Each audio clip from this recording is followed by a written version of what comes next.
Hello my dear friend, welcome to my YouTube channel Lakshya vision. आपको पता होगा कि हमने पिछली वीडियो में AIFI I mean all Indian finance institutions और प्राइमरी डीलर के बारे में हमने डिटेल से पढ़ा था। और NBFC हमारा टॉपिक रह गया था, जिसमें हम पिछली वीडियो में NBFC पर चर्चा नहीं हो पाई थी। आज इस वीडियो में हम NBFC के बारे में डिटेल से पढ़ेंगे। करते हैं माय डियर फ्रेंड अपने टॉपिक की स्टार्ट। लेकिन उससे पहले मैं आपको पिछली वीडियो से कनेक्टिंग कर देता हूँ कि हम क्या पढ़ रहे थे क्या नहीं। हम आरबीआई के अनुसार एक होता है आपका बैंक, अकॉर्डिंग टू आरबीआई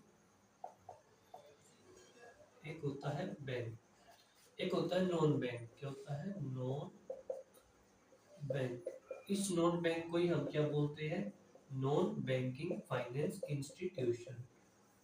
ठीक है, नॉन बैंकिंग फाइनेंस इंस्टीट्यूशन। इसमें तीन चीज पढ़ी थी हमने। एक तो पढ़ा था हमने प्राइमरी डीलर के बारे में, और एक AIFI all Indian finance institution. इसके बारे में हम चर्चा कर चुके हैं। अगर आपने वो वीडियो नहीं देखा है तो पहले उस वीडियो को देखना, तत्पश्चात आपको ये सारी बातें समझ में आएगी। क्योंकि मैं बैंक भी ऑलरेडी कंप्लीटली पढ़ा चुका हूँ कि बैंक के कितने टाइप है, public sector bank, private bank, foreign bank, सब पे। आज हमें जो चर्चा करनी है NBFC पर करनी है, नॉन बैंकिंग फाइनेंशियल इंस्टीट्यूशन, क्योंकि इन सब चीजों पर हम विस्तार से चर्चा कर चुके हैं। डन। NBFI की हम NBFC वाले टॉपिक में चर्चा करते हैं। ठीक है, करते हैं माय डियर फ्रेंड अपने टॉपिक की स्टार्टिंग।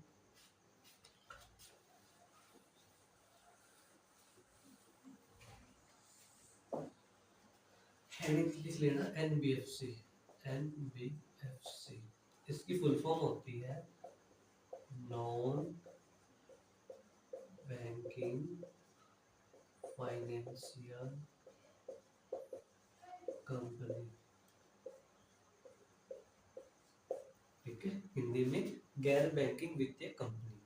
एनबीएफसी क्या होता है? एनबीएफसी वे कंपनियां होती है, वे फाइनेंशियल कंपनी होती है जो बैंक नहीं होती हुए भी बैंक की जैसे कार्य करते हैं, जैसे कि उधार देते हैं, ठीक है, और जमा भी स्वीकार करते हैं। क्लियर? तो फिर बैंक और इसमें क्या डिफरेंस है तो हम समझेंगे ही। लेकिन अभी अभी मोटा मोटा समझ लेना, एनबीएफसी का मतलब वे फाइनेंशियल कंपनी होती है जो बैंक ना होते हुए भी बैंक की तरह कार्य करती है। क्लियर? ठीक है, एनबीएफसी वे कंपनी होती है जो कंपनी कंपनी एक्ट 2013 में रजिस्टर्ड होती है। ये हमेशा याद रखना। एनबीएफसी क्वेश्चन पुट अप हो सकता है कि जो फाइनेंशियल कंपनी होती है वे कौन से एक्ट में अपने आप को रजिस्टर्ड कराती है, तो कंपनी एक्ट 2013 में रजिस्टर्ड होती है। एनबीएफसी क्या करती है? ये जमा स्वीकार, जमा लेती है, उधार, ठीक है, और प्रतिभूति का क्रय विक्रय करते हैं। जो सिक्योरिटी होती है उसका क्रय भी करते हैं और विक्रय भी। ठीक है, ये इसका मुख्य कार्य है। जमा स्वीकार करना, उधार देना, लोन देना, और गवर्नमेंट सिक्योरिटी का क्रय विक्रय करना और लीज इत्यादि इसका ये कार्य करती है। डन। तो क्वेश्चन पुटअप होता है कि एनबीएफसी पर किसका रेगुलेटर होता है, कौन इनको रेगुलेट करता है।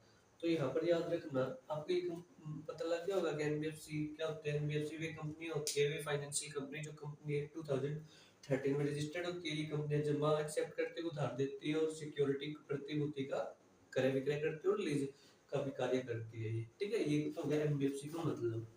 अब क्वेश्चन पुटअप होता है कि एनबीएफसी का रेगुलेटर कौन है, इसको कौन रेगुलेट करता है, इसको कौन रेगुलेट करता है। हमेशा याद रखना माय डियर फ्रेंड, एनबीएफसी को रेगुलेटर का करने का कार्य रिजर्व बैंक ऑफ इंडिया का है। ठीक है, लेकिन सभी एनबीएफसी पर जो रेगुलेट है वो रिजर्व बैंक ऑफ इंडिया नहीं करता है। केवल ही केवल उन एनबीएफसी पर रिजर्व बैंक ऑफ इंडिया का रेगुलेशन है या विनियमन है जो जमा स्वीकार करती है। डन। क्या बताया मैंने, मैं आपको लिख देता हूँ। जो आरबीआई होता है वो एनबीएफसी का विनियामक होता है। मतलब विनियामक का मतलब रेगुलेटर। रेगुलेटर का मतलब एनबीएफसी के लिए जो भी रूल्स रेगुलेशन है वो रिजर्व बैंक ऑफ इंडिया ही बनाता है, ठीक है। लेकिन कौन सी एनबीएफसी का होता है, जो एनबीएफसी जमा स्वीकार करते हैं ना, उसी का regulator reserve bank of India होता है। क्लियर है बात। जो एनबीएफसी जमा स्वीकार नहीं करते हैं, जो एनबीएफसी जमा को स्वीकार नहीं करते हैं, उनका रेगुलेटर जो है रिजर्व बैंक ऑफ इंडिया नहीं होता है। ये बात हमेशा याद रखना, आपके क्वेश्चन में पुट अप हो सकता है। अगर आप गवर्नमेंट कॉम्पिटिटिव एग्जाम की प्रिपरेशन कर रहे हो तो क्वेश्चन सीधे सीधे पूछा जा सकता है कि एनबीएफसी पर नियामक किसका होता है, क्या रिजर्व बैंक ऑफ इंडिया का होता है, तो नहीं, मतलब सभी सभी एनबीएफसी पर regulator reserve bank of India का नहीं होता है। डन। सो जमा और सभी जमा, ये अलग बुक्स है, ये अलग बुक्स है। जमा और उधार के आधार पर जो एनबीएफसी होती है, तो जमा के आधार पर एनबीएफसी को हम दो पार्ट्स में डिवाइडेड कर देते हैं। एक होता है एनबीएफसी डी, एक होता है आपका एनबीएफसी एनडी। एन यहाँ पर डी का मतलब है डिपॉजिट, एनडी का मतलब है नॉन डिपॉजिट, नॉन डिपॉजिट। ठीक है। एनबीएफसी डी उसे बोलते हैं जो जमा को स्वीकार करते हैं। एनबीएफसी डी कौन सी होते हैं, जो जमा को स्वीकार करते हैं। डन। और एनबीएफसी एनडी उसे बोलते हैं जो जमा को स्वीकार नहीं करते हैं। तब कितनी बात स्पष्ट हुई आपको। अभी तक जो हमने चर्चा की एक बार मैं आपको रिवाइज करा देता हूँ, ठीक है। एक बार मैं चेक करता हूँ आपको ये विजिबल भी है या नहीं। Everything is visible my dear friend. मैं अभी तक जो भी हमने डिस्कस किया एक बार मैं आपको रिमाइंड करा देता हूँ। NBFC stand for non banking financial कंपनियां। ये वे कंपनी होती है, जो वे फाइनेंशियल कंपनी होती है जो बैंक ने होते हुए भी बैंक के जैसे कार्य करते हैं, जैसे कि उधार देती है, जमा स्वीकार करती है, एक्सेट्रा। क्लियर। एनबीएफसी पर जो रेगुलेटर होता है वो रिजर्व बैंक ऑफ इंडिया का होता है, लेकिन सभी एनबीएफसी पर regulation reserve bank of India का नहीं होता है। जो एनबीएफसी जमा को स्वीकार करते हैं, जो व्यक्ति जो एनबीएफसी जमा लेते हैं, केवल उसी का जो है regulator reserve bank of India होता है, अदरवाइज नहीं होता है। जो एनबीएफसी जमा स्वीकार नहीं करते उसका regulation reserve bank of India ना होकर दूसरी अदर नोडल एजेंसी होती है। तो इतनी बात स्पष्ट हुई। चलिए मैं अभी आपको यहाँ पर कुछ एनबीएफसी डी के नाम लिख देता हूँ जो जमा को स्वीकार करते हैं।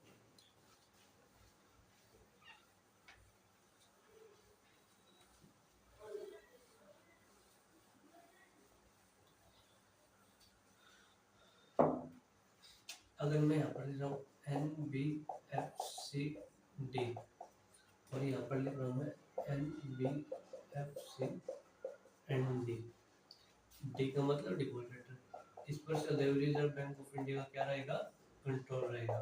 ठीक है। जैसे माइक्रो फाइनेंस कंपनी होगी, माइक्रो फाइनेंस कंपनी हो गई आपकी, इन्वेस्टमेंट क्रेडिट कंपनी होगी आपकी, peer to peer lending, peer to peer lending, asset reconstruction company, asset reconstruction company, factoring company होगी आपकी, फैक्टरिंग कंपनी होगी। ठीक है। और एक और होती है आपकी investment infrastructure company, infrastructure infrastructure investment company होगी। और एचएफसी हो गया आपका, हाउसिंग फाइनेंस कंपनी होगी आपकी। डन। इसमें से हम इसके बारे में पीयर टू पीयर लेंडिंग और माइक्रो फाइनेंस कंपनी, इसके बारे में हम डिटेल से पढ़ेंगे क्योंकि इट्स वेरी इंपॉर्टेंट। और रिसेंटली मतलब कि आरबी ने भी इसके बारे में, एचएफसी के बारे में कुछ गाइडलाइंस इशू की गई है, उसको भी हम डिटेल से पढ़ेंगे। एनबीएफसी एनडी जिस पर regulator reserve bank of India का नहीं होता है, इस पर रिजर्व बैंक ऑफ इंडिया का रेगुलेटर नहीं होता। जैसे कि इंश्योरेंस कंपनी होगी आपकी, बीमा कंपनी, इंश्योरेंस कंपनी पर किसका नियंत्रण होता है? इडा का, IRDA, insurance regulatory development authority of India. ठीक है, जैसे कि पेंशन कंपनी होगी आपकी, पेंशन कंपनी, इस पर नियंत्रण किसका रहता है? PFRDA का, PFRDA, PFRDA pension fund regulatory development authority होगी। डन। सो ये हमारे कुछ NBFC ND है ये। Done my dear friend. So करते हैं।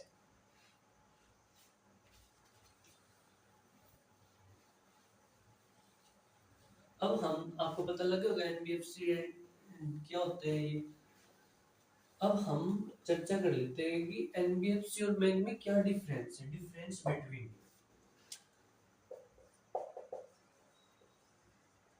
Difference between bank and NBFC। It's very important my dear friend. चलिए एक तरफ मैं लिख लेता हूँ यहाँ पर बैंक, और यहाँ पर लिख लेता हूँ मैं NBFC। ठीक है, सबसे पहला डिफरेंस तो इनमें यही है कि इसके एक्ट को लेकर है। जो बैंक होते हैं वो बैंकिंग रेगुलेशन एक्ट 1949 के अंतर्गत रजिस्टर्ड होते हैं। ठीक है, जो बैंक होते हैं बैंकिंग रेगुलेशंस एक्ट 1949 के तहत रजिस्टर्ड होते हैं। जबकि जो NBFC होते हैं वो कंपनी एक्ट 2013 में रजिस्टर्ड होते हैं। पहला डिफरेंस तो यही है। क्लियर हुई बात। दूसरा क्या है, जो बैंक होते हैं ये दोनों प्रकार के जमा को स्वीकार करते हैं, मतलब कि जमा स्वीकार भी करते हैं। ठीक है, मांग जमा, डिमांड डिपॉजिट, और सावधि जमा, सावधि जमा, डिमांड डिपॉजिट और टाइम डिपॉजिट दोनों को एक्सेप्ट करते हैं। जबकि जो NBFC होते हैं, हमेशा याद रखना, ये सिर्फ और सिर्फ सावधि जमा को ही स्वीकार करती है। कौन सी जमा को? सावधि जमा। सावधि जमा को बोलते हैं हम टाइम डिपॉजिट। क्या होता है? Time deposit. ठीक है, सावधि जमा को दो पार्ट्स में डिवाइडेड किया गया। सावधि जमा का मतलब होता है एक साथ पैसे दे देना। ये दो प्रकार की होती है, तो रिकरिंग डिपॉजिट, और एक होता है इसमें FD, फाइनेंस डिपॉजिट होते हैं। ठीक है, हम जब जमा पढ़ेंगे तो मैं आपको विस्तार से बताऊंगा, अभी के लिए आप इतना याद रख लेना। ठीक है, जो बैंक होते हैं सभी बैंकों को CRR रखना आवश्यक है, कैश रिजर्व रेशियो। जबकि NBFC को ये जरूरी नहीं है, ये रखे या नहीं रखे। बैंक को SLR रखना जरूरी है। ठीक है, SLR की रेट 18% होते हैं, लेकिन NBFC के लिए SLR की रेट डिफरेंट डिफरेंट टाइप की होती है। जो बैंक की जो जमा होती है वो DICGC के अंतर्गत कवर होती है, जबकि यहाँ पर इसकी कोई जमा DICGC के अंतर्गत नहीं होती है। Clear?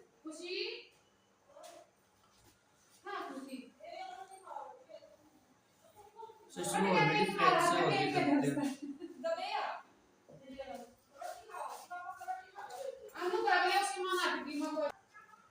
There my dear friend, उसमें और भी डिफरेंस है, देखो और भी बताता हूँ मैं आपको। ये भी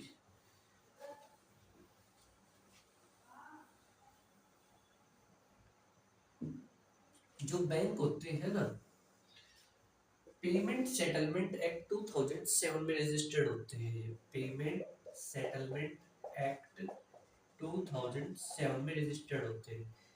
डन, मतलब इसका मतलब है कि जो बैंक होते हैं अपनी शॉप का डेबिट कार्ड भी बना सकते हैं, बैंक ड्राफ्ट भी इशू कर सकते हैं, ठीक है, क्रेडिट कार्ड इत्यादि। जबकि NBFC इसमें इंक्लूड नहीं होते हैं। जो बैंक होते हैं वो केवल ही केवल GSEC, गवर्नमेंट सिक्योरिटी में इन्वेस्टमेंट कर सकते हैं, लेकिन NBFC GSEC के साथ साथ प्राइवेट सेक्टर में भी, PSEC में भी इन्वेस्टमेंट कर सकती है। डन। जो बैंक द्वारा स्थापित किए गए जो ATM को बोलते हैं हम ब्राउन लेबल ATM। क्या बोलते हैं? Brown label ATM। NBFC द्वारा स्थापित किए गए ATM को बोलते हैं हम white label ATM। White label ATM, automated teller machine होती है। Clear my dear friend.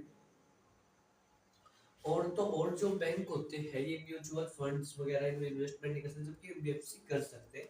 ये मोटा मोटा आइडिया है एनबीएफसी और इसके विषय में। डन। सो अब हम बात कर लेते हैं कुछ एनबीएफसी पर, जैसे कि मैंने एचएफसी के बारे में बताया आपको। फर्स्टली हम एचएफसी को ही, ज्यादा लेंथी टॉपिक नहीं है, ज्यादा बर्डन देने की आवश्यकता नहीं है, इजी सा टॉपिक है।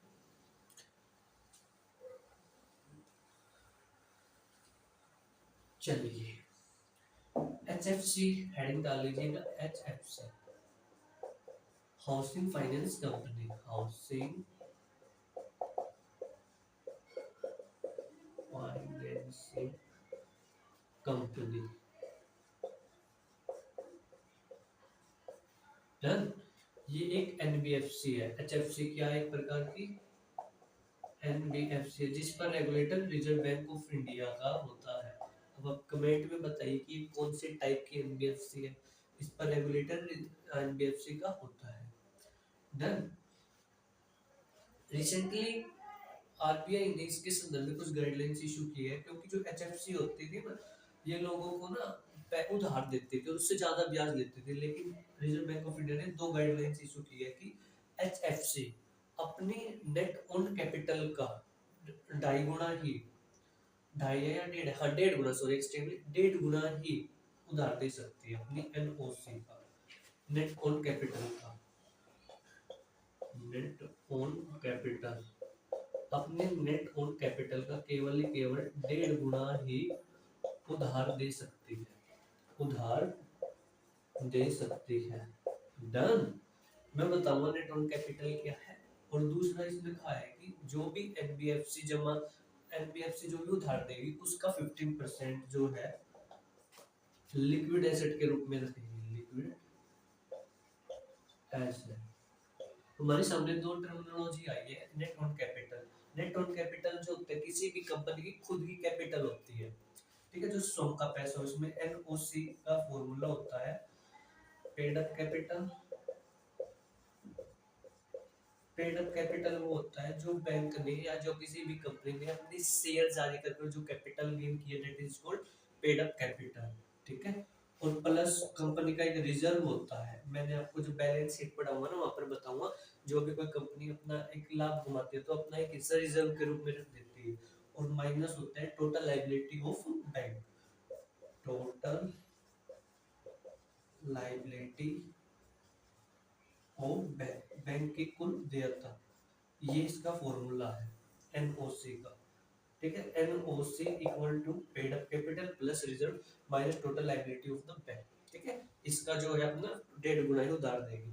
और लिक्विड एसेट उस एसेट को बोलते हैं जो आसानी से, जो जल्दी, फ्रीक्वेंटली, तरलता, लिक्विडिटी में कन्वर्ट हो जाए, that is called liquid asset. जैसे सीजी सेक, गवर्नमेंट सिक्योरिटी, ठीक है, डिवेंचर्स वगैरह, ये सब के सब क्या लिक्विड एसेट है। Done. So most very most important, peer to peer lending, it's very important for your examinations. So करते हैं peer to peer lending के बारे में डिस्कशन।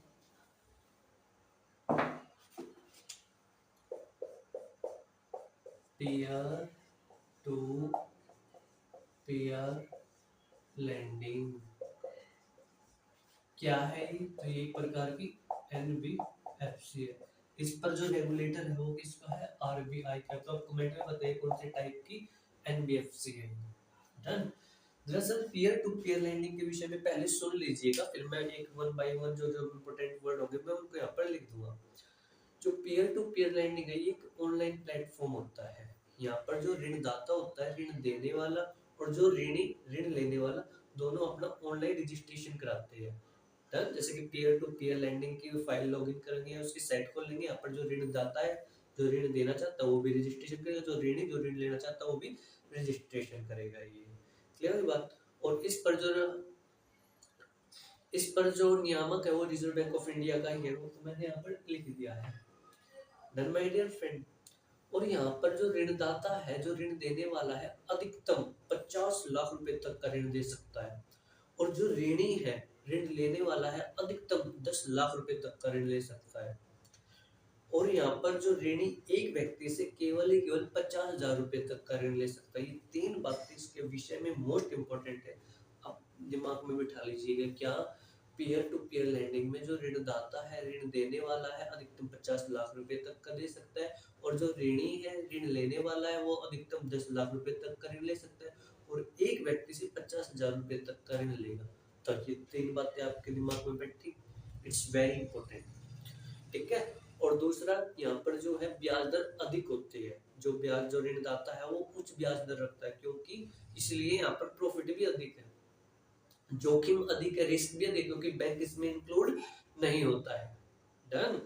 इसमें हमेशा देखना ब्याज दर अत्यधिक उच्च रहता है, अत्यधिक ज्यादा रहता है, ठीक है। और पीयर टू पीयर लैंडिंग में रिसेंटली हाईकोर्ट ने, रिजर्व बैंक ऑफ हाईकोर्ट ने पीयर टू पीयर लैंडिंग को कहा है कि आपको इसे पोंजी स्कीम से जोड़ के नहीं देखना चाहिए। पोंजी स्कीम वे स्कीम होती है जो इन्वेस्टर्स को कम ब्याज, अधिक अधिक ब्याज का लालच देकर उससे पैसे वसूलती है, फिर बाद में उसका कम हो जाता है, वो इन्वेस्टमेंट ब्याज दर कम कर देते हैं। डन। सो मैं ये बात लिख देता हूँ। पीयर टू पीयर लैंडिंग एक प्रकार का ऑनलाइन प्लेटफॉर्म होता है।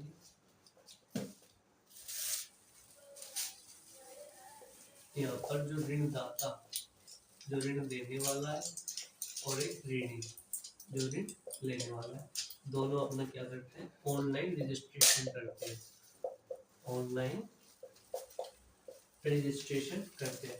जो ऋणदाता है वो अधिकतम 50 लाख रुपए तक का ऋण दे सकता है, और जो ऋणी है वो अधिकतम 10 लाख रुपए तक का ऋण ले सकता है। लेकिन एक व्यक्ति से, एक आदमी से ये सिर्फ और सिर्फ 50,000 रुपए तक का ही ऋण ले सकता है। यहाँ पर जो ब्याज दर होती है ये उच्च होती है, ब्याज दर हाई होती है, इस जोखिम भी यहाँ पर अधिक होता है, जोखिम भी अधिक होता है। क्यों? क्योंकि इसमें बैंक भी इंक्लूड नहीं होता है। सो ये है आपका पीयर टू पीयर लैंडिंग। तो ये बात क्लियर हुई। मैं आपको फिर एक बार एक्सप्लेन कर देता हूँ। पीयर टू पीयर लैंडिंग क्या एक प्रकार का एनबीएफसी है, जिस पर रेगुलेशन किसका है, आरबीआई का, रिजर्व बैंक ऑफ इंडिया का है। सो ये कौन सी है, एनबीएफसी डीए डिपॉजिटरी, ठीक है। एक ऑनलाइन प्लेटफॉर्म है, ऋणदाता इतने कर सकता है। पहले के टाइम पे क्या होता था, जो पीयर टू पीयर लैंडिंग है, जो भी ग्राहक होते थे, कस्टमर्स होते थे, उनको अधिक प्रतिफल, अधिक इंटरेस्ट का प्रतिफल की लालच देकर उनके पैसे ले लेता था। जैसे कि इन्वेस्टर को बोलता था कि आप, हम आपको 10% पर देंगे, 10% आपको ब्याज देंगे, आप अपना पैसा हमारे पास जमा करा दीजिए। ये पैसे जमा करा देते, फिर ये कस्टमर्स को 12% पर, 15% पर बेचकर 2%, 5% का प्रॉफिट कमाते थे, ठीक है। ये बात हाईकोर्ट को पता लगी, तो हाईकोर्ट ने कहा कि peer to peer lending NBFC को पोंजी स्कीम से जोड़ पर नहीं देखना चाहिए। पोंजी स्कीम का मतलब होता है, पोंजी स्कीम बोलते हैं, याद रखना इसको, it's very important. Ponzi scheme,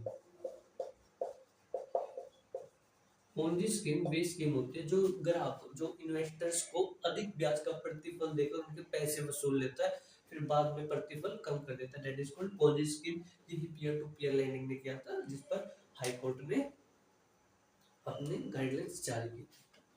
done. सो एक हमारे मोस्ट इंपोर्टेंट बच गई है MFC, micro finance company, micro finance company करते हैं उस पर भी।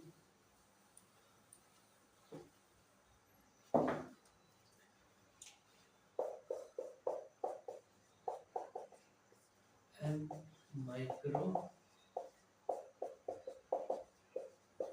फाइनेंस कंपनी, एमएफसी क्या है, एक प्रकार की एनबीएफसी है, जो जमा स्वीकार करती है उधार। पहले इसके बारे में आप सुन लीजिएगा। एमएफसी जो है, माइक्रो फाइनेंस इंस्टीट्यूशन, इसकी शुरुआत कब हुई थी? इसकी शुरुआत 1974 में हुई थी। इसकी शुरुआत करने का उद्देश्य था कि जो भी सेल्फ हेल्प ग्रुप होते थे ना, उनको फाइनेंशियली रूप से जोड़ा जाए। माइक्रो फाइनेंस इंस्टीट्यूशन जो एमएफसी होते थे, ये सिर्फ और सिर्फ सेल्फ हेल्प ग्रुप को वित्त देने का कार्य करते थे। देन फिर धीरे धीरे इन्होंने जो भी ग्रामीण समुदाय को भी ऋण देना स्टार्ट कर दिया। जो भी मजदूर होते थे, ठीक है, जिनकी इनकम बहुत ही कम होती थी, जिनको बैंक आसानी से लोन नहीं दे सकता था, उनको भी फिर इन्होंने ऋण देने का कार्य किया था। इस संदर्भ में जो कार्य किया था वो मोहम्मद यूनुस ने किया था, जो कि पाकिस्तान का एक व्यक्ति था, और उसको नोबेल प्राइज भी दिया गया था इस संदर्भ में। ठीक है। एमएफसी क्या करते थे, माइक्रो फाइनेंस, माइक्रो फाइनेंस का मतलब लघु वित्त उपलब्ध कराते थे, जैसे 2 लाख 3 लाख इत्यादि, माइक्रो फाइनेंस। माइक्रो फाइनेंस को प्रोवाइड कराते हैं। डन। और 1974 में इसकी स्थापना हुई है। जो एमएफसी है, जिसकी इनकम 3 लाख रुपए से कम है, जिसकी इनकम 3 लाख रुपए से कम है, को 2.5 लाख रुपए तक का ऋण उपलब्ध करते हैं। ये लाइन इज वेरी इंपॉर्टेंट है एमएफसी के संदर्भ में। माइक्रो फाइनेंस कंपनियां जिसकी आय 3 लाख रुपए से कम है वो 2.5 लाख रुपए तक का ऋण उपलब्ध कराती है, और ये छोड़ देती है कि आप इस लोन को 3 साल तक चुका सकते हो। इतनी बात क्लियर।